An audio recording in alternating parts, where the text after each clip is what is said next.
Sometimes the most dangerous influences do not come in the form of visible threats.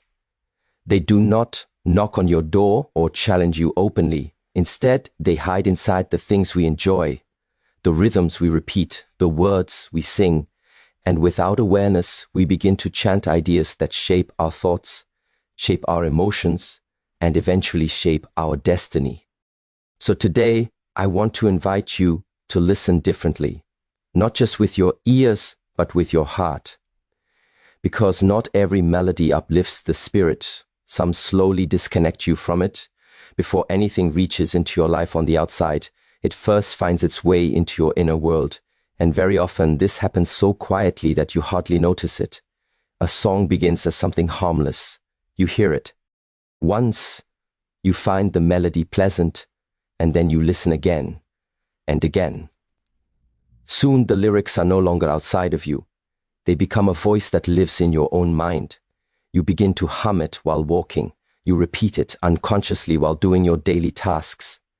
And without realizing it, the words of that song have become part of your inner dialogue. This is how sound shapes us, gently, repeatedly, invisibly.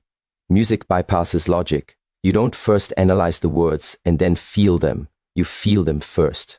Emotion responds before reason awakens. And when those words carry messages of emptiness, ego, chaos, or disconnection, those vibrations begin to settle inside you. They don't destroy you immediately. They don't produce instant harm. Instead, they slowly tilt your internal compass. The direction of your thoughts shifts just a little, perhaps toward self-pity, toward craving, toward a restless kind of dissatisfaction. And because this shift is gradual, it rarely triggers alarm. Repetition is the true power. That is why chants exist in spiritual practice, because repeating something gives it life inside you. But this works in both directions. When you repeat wisdom, wisdom grows. When you repeat confusion, confusion grows.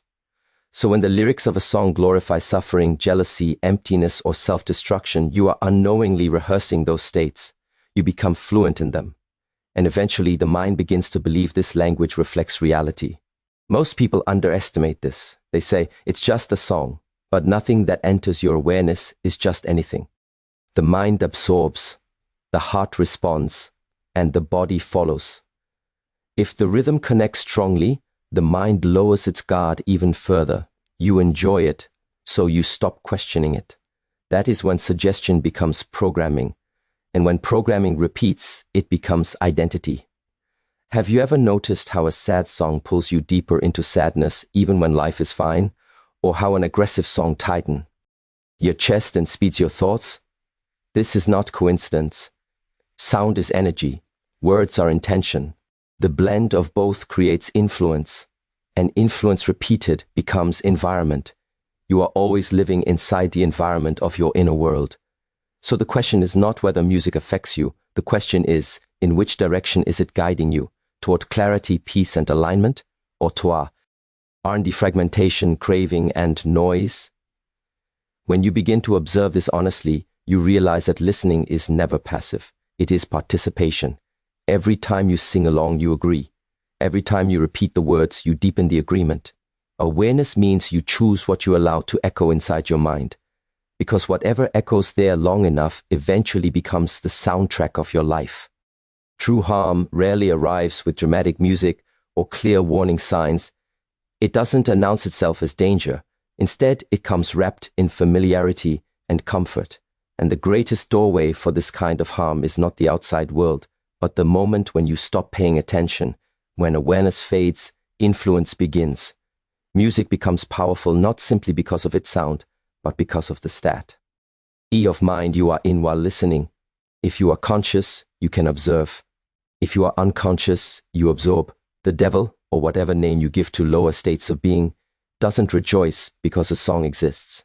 It rejoices because the listener forgets to stay awake. When you listen without awareness, your mind becomes open territory. Messages walk in freely. Ideas are accepted simply because they rhyme or feel pleasurable. And soon, without questioning, you find yourself repeating words that do not belong to the truth of your spirit. You begin to internalize emotions that were never originally yours. Many people believe that spiritual protection is something external, rituals, objects, symbols, but the deepest protection is awareness. Awareness is the guardian at the gate of the min. D. When it is present, everything entering must first pass through discernment. When it is absent, anything is allowed to take root. And music, because it feels harmless and enjoyable, is often given immediate access without examination. This is why unconscious listening is so dangerous. A song that celebrates chaos, ego, or emotional instability may disguise itself as fun or expressive. But when you stop being aware, you forget that every message plants a seed. Seeds become thoughts. Thoughts become tendencies. Tendencies become character. So lower energies do not conquer suddenly. They slowly convince, and in the modern world, distraction has become normal. People listen to music while driving, walking, working, even falling asleep. Hours of lyrical programming enter the mind without a single moment of reflection.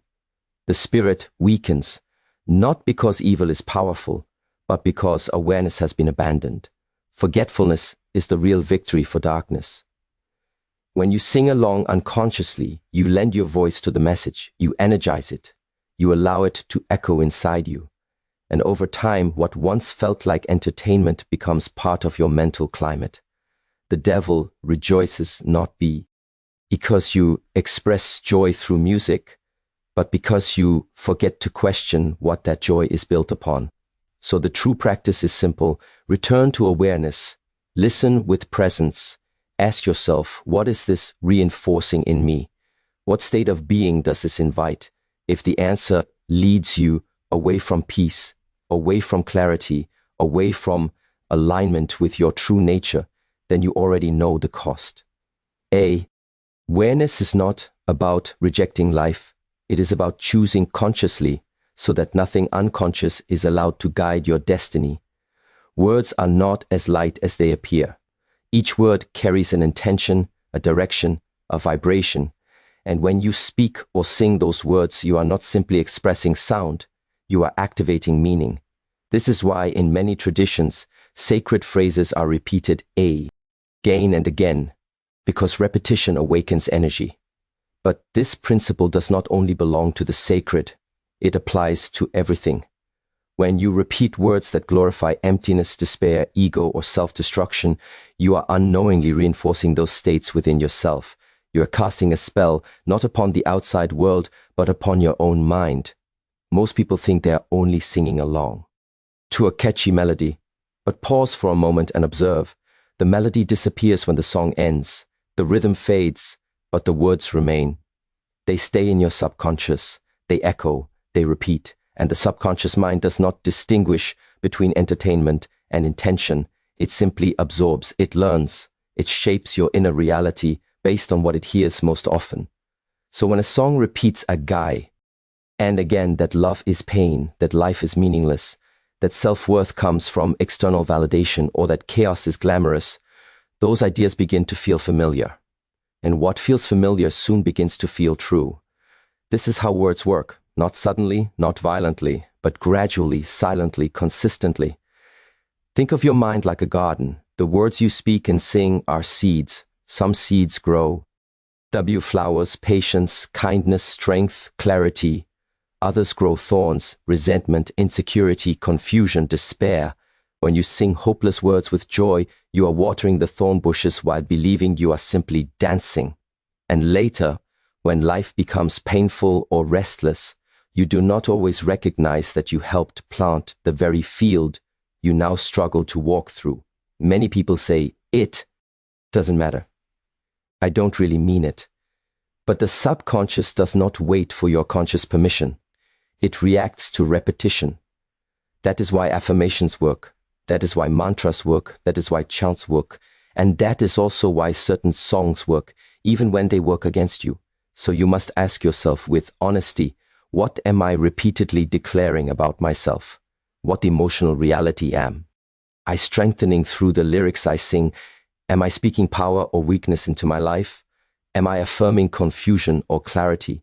Because every time your lips move with a lyric, your nervous system listens, your heart listens, your energy listens, and one day you will begin to live out the stories you rehearsed, not because fate demanded it, but because you trained your inner world to expect it. His is why awareness is not optional. It is essential. Once you realize that every word is a thread weaving your internal reality, you begin to choose more carefully. You begin to guard the spells you speak, and you understand that your voice was never meant to echo darkness. It was meant to speak truth, presence, and light. If someone tried to forcefully feed your mind with harmful ideas, you would resist. You would recognize the threat, you would question it, and you would protect yourself.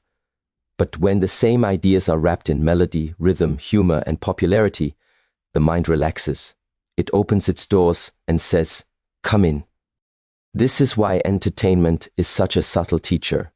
It does not demand your agreement. It invites you to enjoy. And once you enjoy, your guard begins to fall. Music especially has this effect. The rhythm moves the body, the melody touches the heart, and then, unnoticed, the lyrics slip into the mind. You don't study them, you don't analyze them, you simply sing along. The repetition feels innocent. But innocence without awareness becomes vulnerability, because now the subconscious is recording every word without your supervision.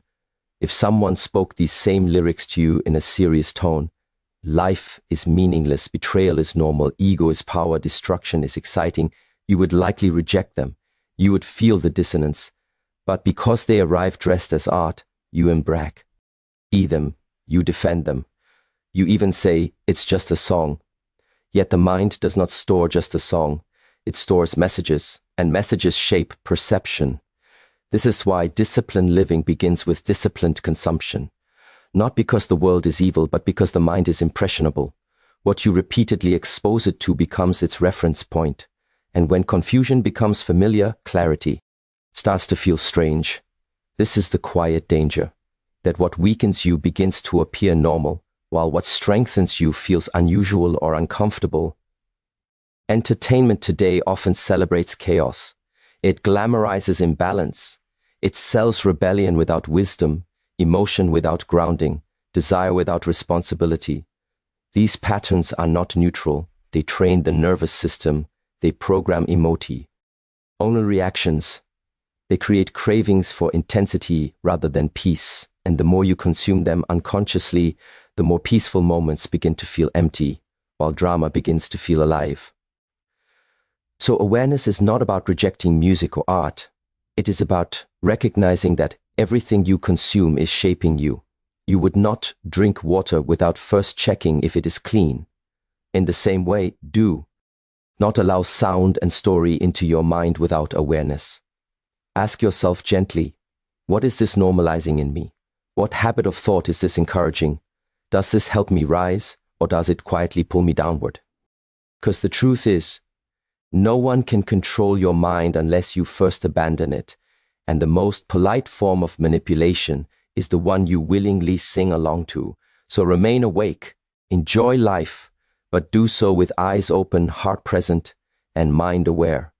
Only then can entertainment remain enjoyment and not unconscious instruction.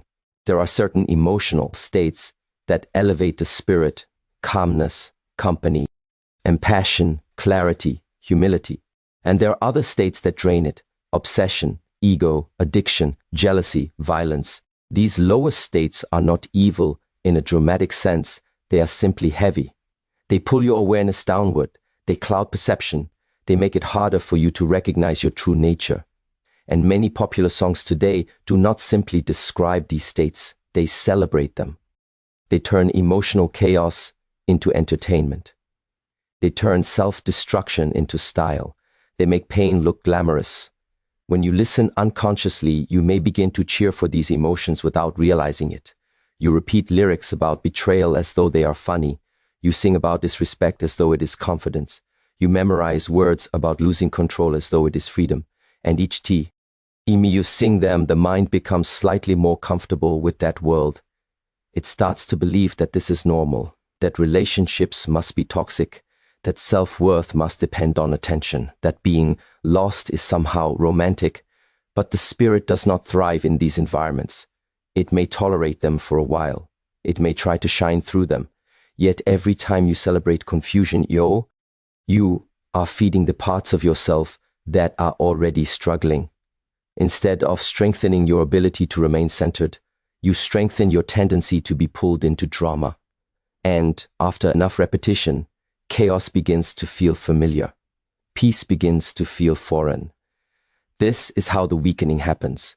Not in one night, not through one song, but over time, gradually, gently, until one day stillness feels uncomfortable, silence feels empty, inner reflection feels boring, and only loud stimulation feels alive. At that point, you are no longer choosing music. The music is choosing your state of mind. Some songs honor growth, respect, presence, and truth. They uplift because they align with something higher in you. Others stir the lower energies and give them permission to dominate. And when you dance, celebrate, and sing those energies with joy, you forget that you are training yourself to value them. Just as disciplined practice creates skill in martial arts or meditation, emotional repetition creates skill in suffering. So ask yourself honestly, why am I drawn to certain songs? What part of me do they nourish? Do they bring me closer to self-awareness, or do they encourage escape, dependency, and restlessness? Because your preferences reveal your inner state, and your inner state determines your path. The more you celebrate higher qualities, the stronger they become.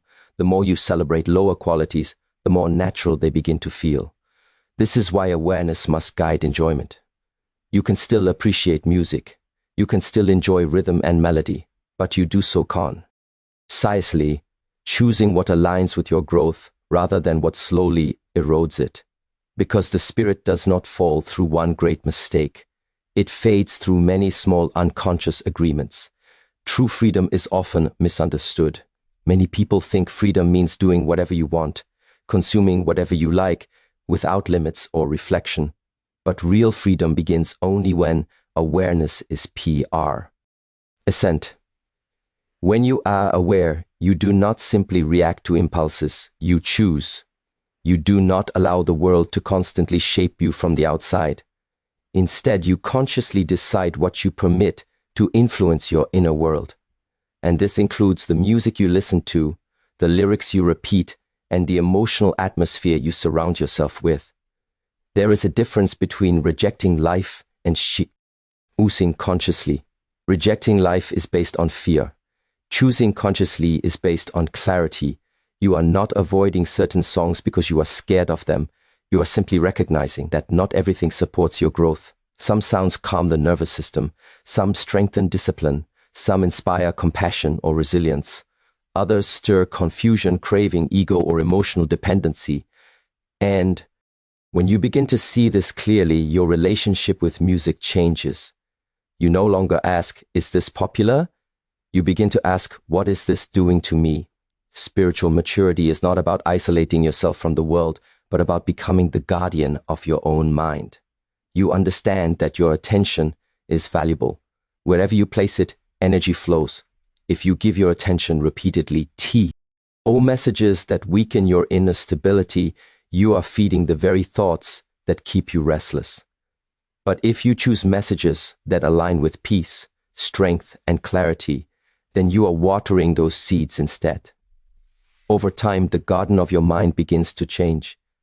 This is why awareness is power. Awareness means you pause for a moment and observe. You notice how your body feels while listening. You notice the mood that settles in afterward.